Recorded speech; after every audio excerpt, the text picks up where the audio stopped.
میرے آقا سرکار دو عالم صلی اللہ علیہ وسلم تاحیات اپنے حسین کو دیکھتے تو اپنے بیٹے ابراہیم علیہ السلام، اپنے بیٹے ابراہیم رضی اللہ تعالیٰ کو ضرور بضرور یاد کرتے ہیں۔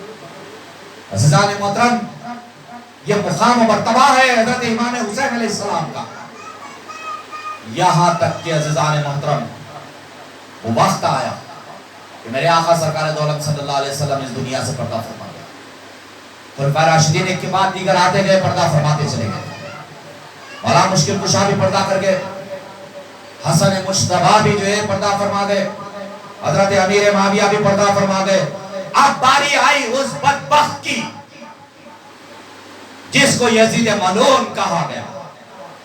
اب لاؤ میں آپ کو اس سمت کہ جہاں سے واقع کربلا کی ابتدا ہوگی۔ مدینہ المنورہ ہے، دوپہر کا وقت ہے، ایک قاصد مدینہ المنورہ میں داخل ہوا، مدینہ کے گورنر ولید سے ملاقات کی، پیغام دے دیا ولید کو کہ امیر معاویہ رضی اللہ تعالیٰ عنہ کا وصال ہو گیا، آپ انتقال کر گئے۔ اس کے بعد آپ کے بیٹے یزید جو تخت شاہی پہ سوار ہو چکا تھا، لیکن ابھی بدبخت اس کو جو ہے امیر جانتے، اس کے حواری، اس کے چاہنے والے، اس کا اپنا گروپ، اس کے اپنے ماننے والے یہ سمجھتے کہ ہم یزید کے احسانات کے تحت زندگی بہتر گزاریں گے، انعامات اور اکرامات لے کر، جاگیریں لے کر ہم خوش ہو جائیں گے۔ لیکن یہ بھلا چکے تھے کہ جس نبی کا ہم نے کلمہ پڑھا ہے، اب ہم کو بغاوت علم اس نبی کے نواسے کے خلاف بلند کرنا ہے۔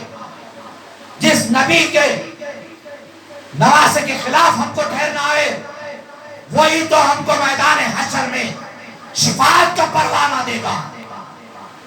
اس نبی کے دست سے ہم کو جام کوثر نوش کرنا ہے، اس نبی کی شفاعت پہ اللہ ہماری شفاعت کرے گا، ہماری مغفرت فرمائے گا۔ اسی نبی کے نواسے کے خلاف سپارائی ہونا ہے۔ لیکن یہاں جمع بندی ہو چکی تھی، جمع بندی ہو چکی تھی، جمع ہو چکے تھے۔ امیر معاویہ کا پردہ فرمانا تھا، وہاں پہ جو ہے لوگ جمع ہو چکے تھے۔ یزید نے جو ہے اپنی تخت شاہی کا اعلان کر دیا تھا۔ ولید کے پاس آئے، گورنر مدینہ المنورہ ولید کے پاس آ کر کہنے لگا کہ جو ہے اب تم کو 3 اشخاص، عبد الرحمن بن ابو بکر، عبداللہ بن عمر، ابن زبیر، اور چوتھی ذات امام علی مقام علیہ السلام کی ذات، ان چاروں سے بیعت لینی ہے۔ اور ولید پریشان ہو گئے، اس نے اپنے نائب مروان کو طلب کیا، مروان کو بلا کر کہنے لگا کہ جو ہے امیر معاویہ کا انتقال ہو گیا ہے، اب کیا کرنا ہے؟ ان چاروں اشخاص سے بیعت لینے کا حکم آیا ہے، لیکن میری اتنی بساط نہیں ہے کہ ان برگزیدہ ہستیوں سے جو ہے میں کچھ گفتگو کر سکوں یا ان سے کچھ کلام کر سکوں۔ تو مروان کہتا ہے کہ جو ہے ان چاروں سے پہلے بیعت لے لو، ورنہ وقت رہتے ہوئے اگر تم نے بیعت نہیں لی تو یہ لوگ علم بغاوت جو ہے بلند کر دیں گے اور مدینے کے اوپر یہ لوگ قابض ہو جائیں گے۔ یہ ملعون مروان مشورہ دیتا ہے، لیکن ولید جس کے دل میں کہیں نہ کہیں حب اہل بیت تھی، اب وہ جو ہے تھرا جاتا ہے، لیکن یہ کہتا ہے کہ ولید کہتا ہے کہ چلو نہیں، ہم تلوار نہیں نکالیں گے، ورنہ مروان نے تو یہ مشورہ دے دیا تھا کہ ان کو قتل کر دیا جائے، معاذ اللہ، مدینہ المنورہ میں ہی ان کا قتل کر دیا جائے۔ مروان کا بار بار یہی اصرار رہا، لیکن ولید یہ کہتا ہے کہ نہیں، مجھے جو ہے گفتگو کرنے دی جائے۔ دوپہر کا وقت ہے، نماز ظہر ادا ہو چکی ہے، قاصد جو ہے ولید کے پاس سے جو ہے مسجد نبی صلی اللہ علیہ وسلم میں تشریف لایا، جہاں پہ یہ چاروں جو ہے صحابہ اکرام رضوان اللہ علیہ مجمعین بیٹھے ہوئے ہیں۔ جی یہ چاروں وہاں پر جو ہے بیٹھے ہوئے ہیں، تو آج قاصد آگے کہتا ہے کہ ولید نے آپ حضرات کو جو ہے طلب کیا ہے۔ جیسے ہی یہ سننا تھا، آپ کہتے ہیں کہ ٹھیک ہے، آپ چلے، ہم ابھی آئیں گے۔ وہ ابھی جو ہے روانہ ہوتا ہی ہے، وہ روانہ ہوتا ہی ہے کہ جو ہے مروان راستے سے بول بھی جاتا ہے کہ ساتھ لے کر آؤ، ساتھ لے کر آؤ۔ تو یہاں ان چاروں اشخاص میں گفتگو ہوتی ہے کہ کیا رائے ہے، کیا ہوا ہوگا کہ گورنر نے اس وقت، جبکہ یہ ظہر کے بعد اس کے آرام کا وقت ہے، ایسے وقت میں گورنر نے ہم کو طلب کیا ہے، تو اس کے پیچھے مقصد کیا ہوگا؟ تو یہ سن کے جو ہے گورنر، آپ جو ہے ان چاروں اشخاص میں جو گفتگو ہوتی ہے، کہتے ہیں کہ یقینی طور پہ میرا تو ماننا یہی ہے کہ اس وقت جو ہے امیر معاویہ کا وصال ہو گیا ہے، اور جو ہے ولید اس وقت یزید نے اپنی جو ہے اپنے آپ کی جو ہے حکومت کا اعلان کر دیا، اپنی حکومت کا یزید نے اعلان کر دیا ہے۔ چاروں میں یہ گفتگو ہوتی ہے، پھر گورنر کے پاس سے قاصد آ گیا، تو آپ نے فرمایا کہ ہم نے کہا آپ چلے، ہم ابھی آتے ہیں۔ تو قاصد کہتا ہے کہ مجھے یہ حکم ملا ہے کہ آپ کو ساتھ لے کر آؤ۔ تو امام علی مقام فرماتے ہیں کہ ایسی بھی کیا جلدی ہے، کیفیت جلال میں آ جاتی ہے امام کی، اور امام فرماتے ہیں کہ ایسی بھی کیا جلدی ہے، آپ چلے، ہم ابھی آئیں گے۔ جبکہ دوسرا پہلو امام کی ذات کا وہ ہے کہ امام علی مقام علیہ السلام جو ہے اپنے گھر میں جو ہے تشریف فرمائے، ایک شخص آگے کہتا ہے کہ جو ہے میں مدینہ کا سب سے غریب آدمی ہوں، مدینہ کے جو ہے دیہات سے آیا ہوں، میں سب سے زیادہ غریب آدمی ہوں، میری جو ہے کچھ مدد فرما دیں۔ تو آپ فرماتے ہیں کہ جو ہے کچھ دیر بیٹھو، ابھی میرا رزق آنے والا ہے، میں تم کو دوں گا۔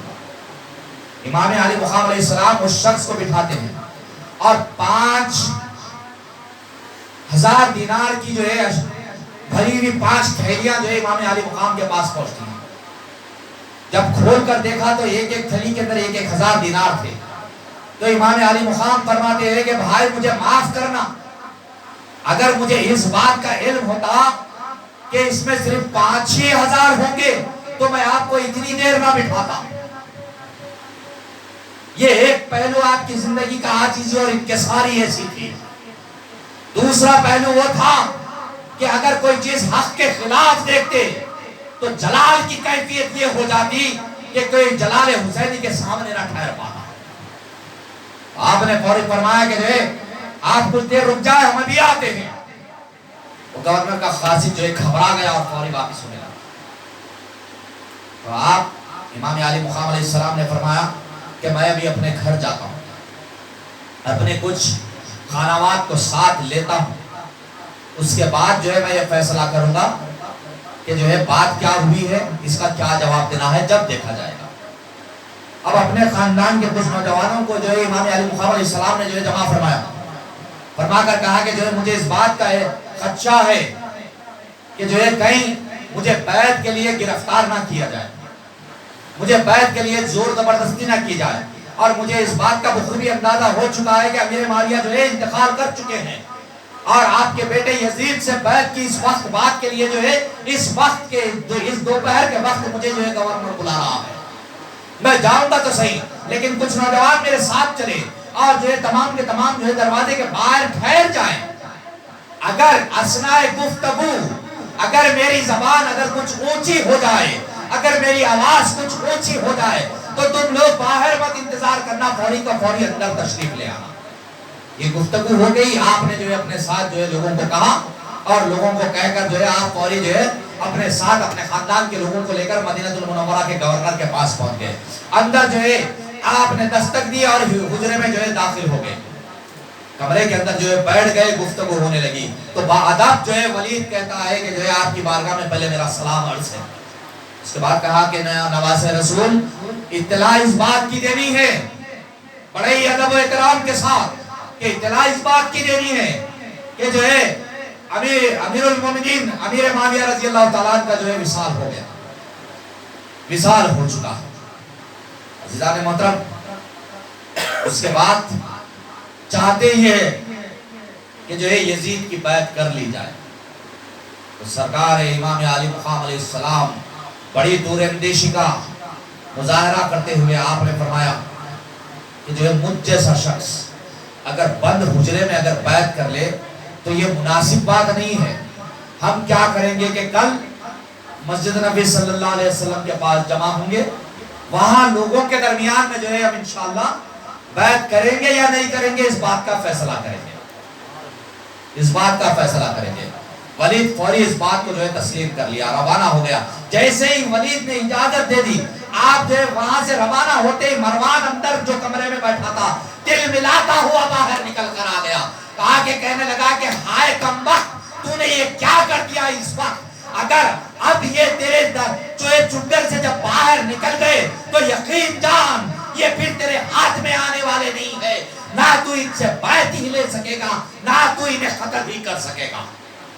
نہ تو ان سے بیعت لے سکے گا, نہ تو ان کو قتل کر سکے گا. یہ تو نے بڑا ہی نامناسب فیصلہ کیا ہے. یہ کہتے ہوئے جو ہے لعنت کرنے لگا ولید کے اوپر. جو ہے مروان جو ہے لعنت کرنے لگا کہ خدا تیرا ستیاناش کرے کہ تو نے یہ کیا کر دیا. لیکن ولید کے دل میں کہیں نہ کہیں حب اہل بیت موجود تھی, ادب اہل بیت موجود تھا.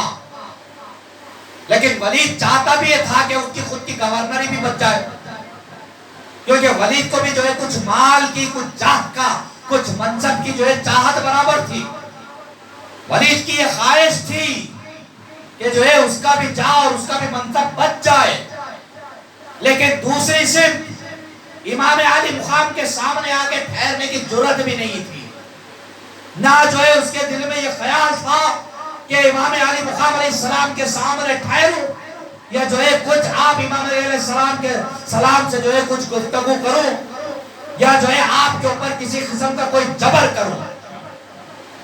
جبر تک کرنے کی جو ہے اس کے دل میں کوئی خیال نہیں تھا.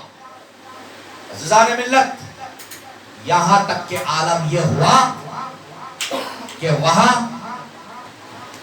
گفتگو اور میٹنگز بڑھنے لگی, مشورے بڑھنے لگے. مدینہ المنورہ میں یہ بات جنگل کی آگ کی طرف پھیل چکی تھی کہ امیر معاویہ جو ہے وصال کر چکے ہیں, انتقال ہو چکا ہے, منتقل ہو چکے ہیں. اب بیعت کی بات, ولید کو موقع نہ دیتے ہوئے ابن زبیر نے بھی جو ہے ہجرت کو مناسب سمجھا. حضرت عبد الرحمن بن ابو بکر نے بھی جو ہے ہجرت کو مناسب سمجھا. عبداللہ بن عمر رضی اللہ تعالیٰ نے بھی جو ہے ہجرت کو مناسب سمجھا. اب یہاں مدینہ المنورہ میں سرکار دو عالم صلی اللہ علیہ وسلم کے نواسے کے اوپر جو ہے اب جبر شروع ہو گیا کہ آپ یا تو بیعت کر لیں یا تو پھر جنگ کے لیے آمادہ ہو جائیں. اب مشورے شروع ہونے لگے کہ ہجرت کرنا ہے. مدینے سے مکہ المکرمہ کی سمت جو ہے ہجرت کرنے کی بات آ گئی. میرے آقا امام علی مقام علیہ السلام ایک شب میرے آقا سرکار دو عالم صلی اللہ علیہ وسلم کی بارگاہ پہ کسبنا میں حاضر ہوئے, مزار مقدس کا طواف کیا. اس کے بعد جو ہے مزار مقدس کے پائن میں بیٹھ گئے, کچھ دیر بیٹھ گئے. اس کے بعد نانا جان کی مدار سے چمٹ گئے اور آنکھوں سے اشک جاری ہو گئے, اور آپ کی زبان مقدس سے نکلتا جاتا کہ اے نانا جان, اب وہ وقت آ گیا ہے, گھڑی آزمائش کا قریب ہے. اب مجھے اس بات کا اندیشہ ہو رہا ہے کہ آپ کی امت مجھے اب ستائے گی, آپ کے پڑوس سے مجھے جدا ہونے میں مجبور کرے گی. اب آپ کی امت مجھے تکلیفیں دے گی. جو آپ کا پڑوس تھا نانا جان, اس پڑوس سے مجھے جدا ہونے پہ مجبور کیا جائے گا, مجھے مجبور کیا جائے گا. یہ کہتے ہوئے جو اشک بار ہو جاتے ہیں, نانا کی مدار مقدس سے چمٹ جاتے ہیں. وہی جو ہے کچھ دیر کے لیے اونگ جاتے ہیں, اونگ جاتے ہیں نانا جان کی مدار مقدس سے چمٹ کر. وہ لمحہ کیسا ہوتا عزیزان ملت. سرکار امام علی مقام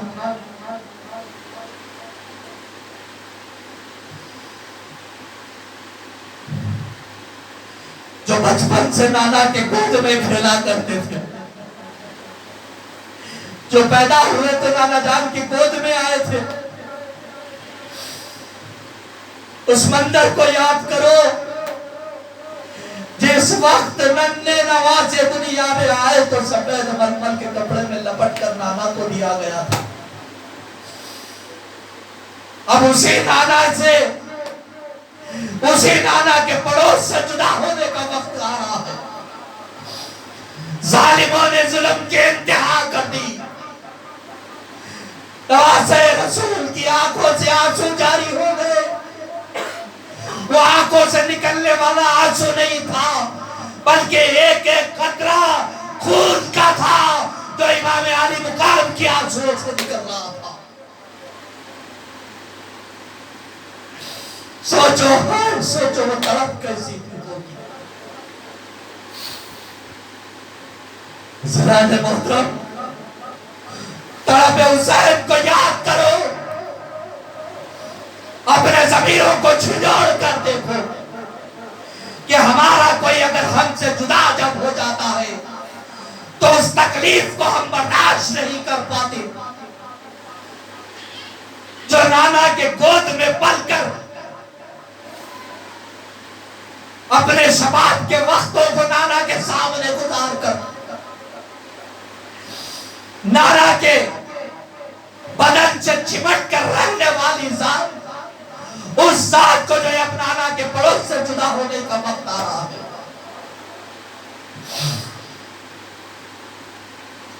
سزائے محترم بڑا ہی درد بھرا منظر رہا ہوگا،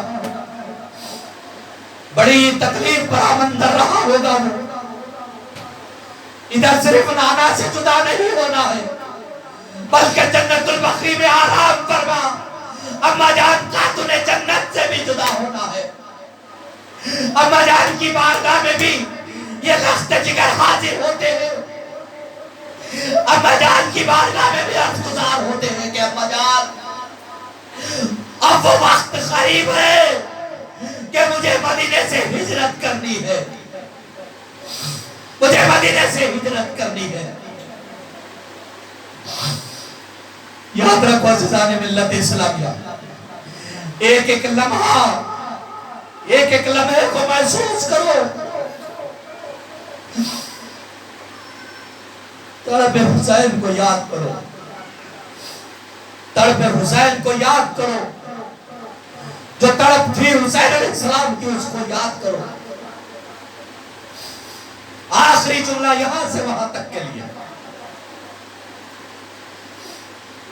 اپنوں سے جدائی کے وقت ہمارا جو تڑپ ہوتی ہے، جب ہمارے دنیا سے پردہ کر جاتے ہیں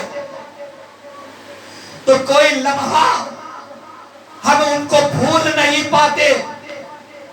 جب ہمیں ان کی یاد آتی ہے تو مزار پہ جا کر یاد کر لیتے ہیں. ارے حسین وہ تھے کہ جو جب یاد آئی تو اماں کی مزار پہ بھی جا کے تڑپ لیتے، نانا کی مزار پہ بھی جا کے تڑپ لیتے. ارے دشمن وہ تھا جو حسین سے یہ بھی حق کھینچ رہا تھا، یہ بھی حق کھینچ رہا تھا حسین سے کہ نہ اماں کی مزار پہ حاضر ہو سکے، نہ نانا سے اپنی تکلیف بیان کر سکے، نانا کے حضور جا کر اپنی تکلیفوں کو بیان کر سکے. ارے حسین سے وہ حق بھی چھینا جا رہا تھا.